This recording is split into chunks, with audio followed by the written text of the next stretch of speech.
Hello everyone, we are Encode&Vironment. Our goal is to conserve the environment by encoding files and images into smaller dimensions and saving storage space.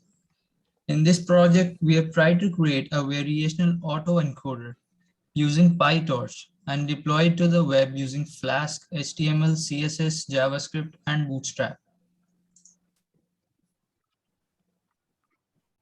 In our project, we used autoencoders, which are neural networks that are used to compress the data into a smaller latent space representation. And next. So let's talk about some of the applications first. So autoencoders are used a lot in denoising images. As you can see, the set of images on the top has a lot of noise, and after passing it through the autoencoder model, the images obtained are pretty clean. So this is an example of how it's used. So you enter a 2, which is the image on the left. It encodes it into a smaller representation, and the image, it's a representation of 10, but in our case, it's we used 4 only. And then the decoder decodes the latent space representation into a larger dimension.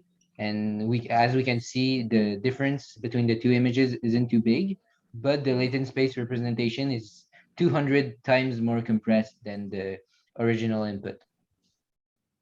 So this is what we have tried to achieve in our project. Some of the other applications include random image generators and sequence-to-sequence generators. Also, anomaly detectors, which basically use the fact that if we input an image which is not from the data set which was used for training, the reconstructed image will not be close to the original one, and the value of loss function would be high, which shows an anomaly. These are some of our results.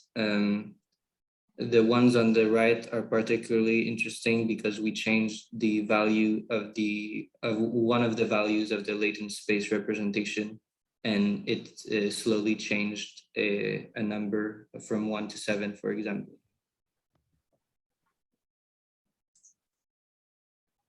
We also used the Flask website to receive the user's file. So we expected a 28 by 28 RGB, grayscale image, but we plan in the future to change that. And we show to the user the original image, and we attempted to show the reconstructed image, but we had difficulties in that respect, which we will talk about later. So let's talk about the major challenges that we faced in our project.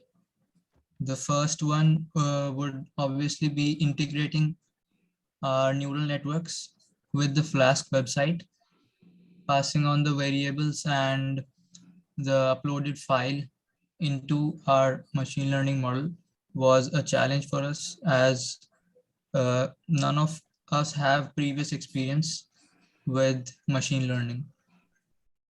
A second challenge was to lose a lot of time on, a challenge was planning, since we didn't plan precisely enough. Some of us lost a lot of time doing a model for the recognizing faces, which wasn't used in the final project.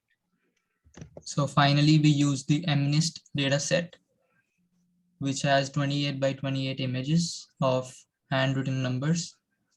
So yeah. For the future, we plan to integrate the website lets us find the reconstructed images from what the user inputs, but we haven't managed to show those images. And we also want the user to be able to modify those images and by changing the values of the latent space representation and seeing how that changes the reconstructed images, and being able to upload those latent space representations to save some storage space.